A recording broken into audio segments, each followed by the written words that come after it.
Hey, what's up everybody? Welcome to a new month, new video. No Shave November, starting with a clean slate, so we'll see how my beard goes by the end of the month. But that's not important. What is important is that this is going to be a follow-up video. You read the title. I am still reading Eden Zero, and I got a few more opinions that have changed since my initial impressions video, which you can check out over there if you're interested. So let's hop in. So first things first, if I had actually known how much in terms of character, story, my opinions were going to change from my initial impressions to now, I probably would have at least read a little further, because the 3-episode rule for an anime doesn't quite work as well as a 3-chapter rule for manga, because I can read through 3 chapters pretty quick, and generally I'll read through 4 or 5 before I go to bed in the evening, so I probably could have gone a little further with it, and yeah, that's why we're here to talk about it.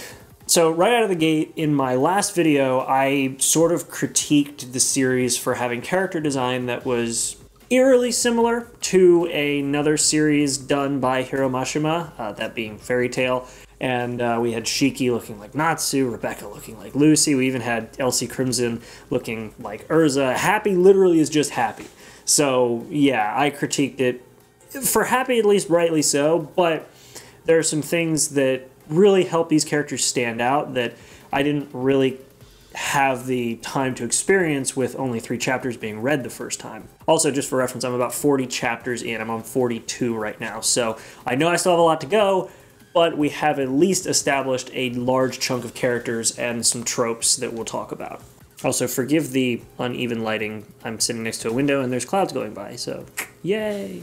But either way, I critiqued the character design because of how similar they looked, but it sort of dawned on me while reading, and was also sort of shown to me by somebody in the comments of my first video, that the character designs were sort of a way of getting people into the series with familiar faces, but then the characters' stories are what really help them differentiate themselves. And in fact, some characters, like Rebecca, are the complete opposite of the character she looks similar to in Lucy.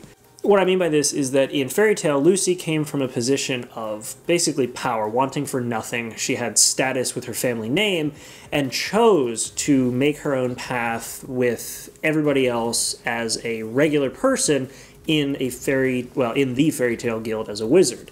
Rebecca, on the other hand, starts with nothing and is trying to build her way up to some semblance of popularity with her whole Beekeeper thing, which is another fun thing that sort of hit close to home when I initially started reading it, and then didn't really stick around for too much. Like, it's still a thing, but they don't really make videos as often as I would have thought played into it, because they're spending more time just generally on an adventure.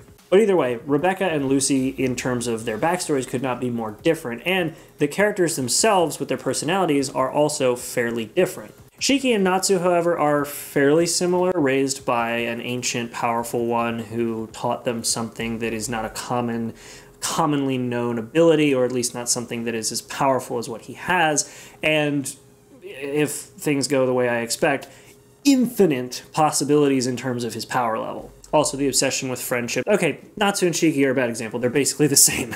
But Elsie Crimson is a good example of being sort of the opposite of what we had in characters like Urza, because while she looks like Urza, she is definitely this sort of weird, friendly but distant, but also not a good person sort of character. I haven't had enough experience with her as a character yet to really determine what's going on, but it seems to be going that way. Though she still has a tie-in of sort of a weird hide-and-seek, cat-and-mouse hunting interest between a character named Justice, who looks like Jalal, and herself, so we'll see how long that carries over. But overall, the characters definitely have a different enough set of personalities and character traits that, while some backstories and characters like Shiki and Happy might be very similar to their Fairy Tail counterparts, the differences stand out enough that you can definitely invest in these characters as different characters instead of just thinking that they're discount Fairy Tail characters. Now, there are a few other characters that are introduced in a really interesting way, though they are kind of spoilers, so if you're not up to where more than Shiki, Rebecca, and Happy are introduced, I would skip this, so just, you've been warned. Characters like the Professor, who was introduced as somebody who is a dear friend to Lucy and Happy, is introduced again as a younger version of himself because of a monster that's introduced that has been shown a couple times through this series so far that eats time off of planets, and in his instance 50 years was taken from his planet, so we now have a 50-year younger version of a character we've already been introduced to. I think that was actually really interesting. We're also introduced to characters like Witch, who is the caretaker, the sort of brains of Eden's Zero, which is kind of neat, and the ship itself is kind of its own character, even though it is just a ship, because it is this major moment in the series. I think it's really cool. We've also got characters like Sister and Hermit, who are introduced through some pretty interesting means, and overall I just think that those character introductions were unique and pretty cool. Also, Editor Garrett here forgot to mention the cutest android of the entire series, E.M. Pino. Adorable character. I love the little side plot thing of her kind of wanting to be human. We see that for a little bit, but either way, forgot to mention her character. She's another character that's introduced. I love her to death. She's an incredible little character, but forgot her, wanted to get her in here, so Editor Garrett had to pop in. Anyway, back to the main video.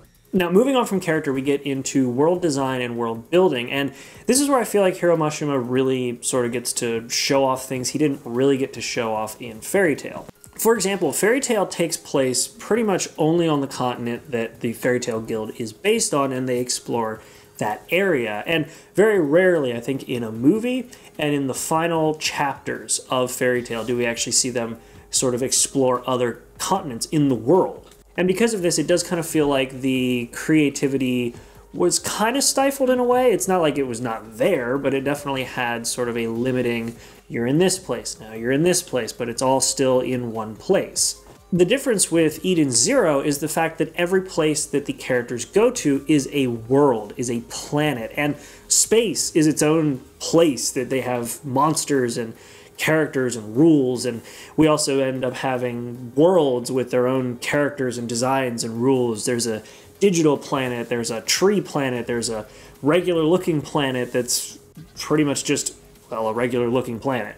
There's also one where they have to build underground because it rains pillars or something. It's just really cool to see the creativity that goes into the world building of this entire series. And this really does mean that we end up having a unique experience with each arc in some cases, or even just a passing exploration of a planet. And it's just really cool to see. I think that if Fairy Tail had had that level of diversity in its world, some of the repetitive story tropes may not have been as noticeable because of the fact that we get to see something new visually every time they go somewhere for a similar but different adventure.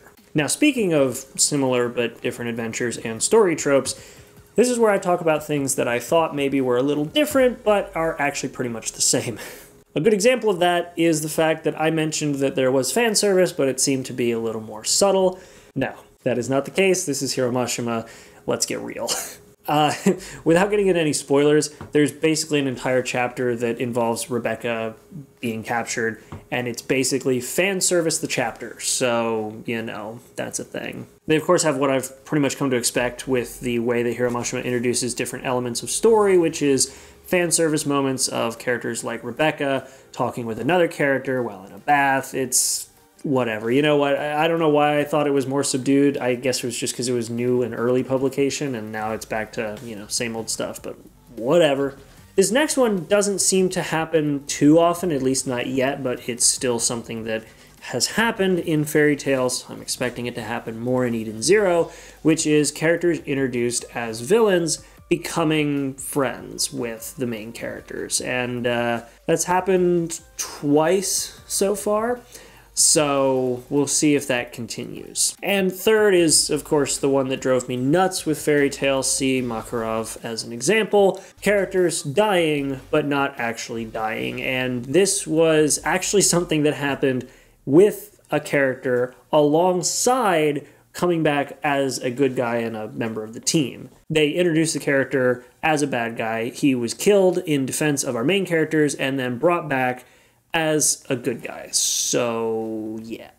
So to conclude, because the characters themselves are written in such a way that they feel different and you can invest in them without thinking of discount versions of Fairy Tail characters, and because the world designs are so well intertwined with the story as a whole, I feel like this series definitely has a lot of potential, and especially considering I have a lot more to go, I'm really excited to see what potential we might end up getting, and I am extremely excited for the anime. But with that being said, I have kind of just accepted the fact that there are things that Hiro Mashima will do that is just gonna carry on from series to series. It came from Rave Master, made it through Fairy Tail, and is now back in Eden Zero. So those kind of things are just things I guess I'll have to accept while I enjoy the series as a whole. I'll probably do one final follow-up when I catch up to the end of the current running chapters, but as it stands right now, I am excited and I have a lot more to read. So that's been it. Thanks for watching, guys. If you're interested, you can check out the links in the description. You can even buy one of these shirts. I am actually going to try to make an Eden Zero design at some point. That should be fun. And otherwise, like and subscribe. Leave a comment letting me know what you guys think. A like would be appreciated, as always.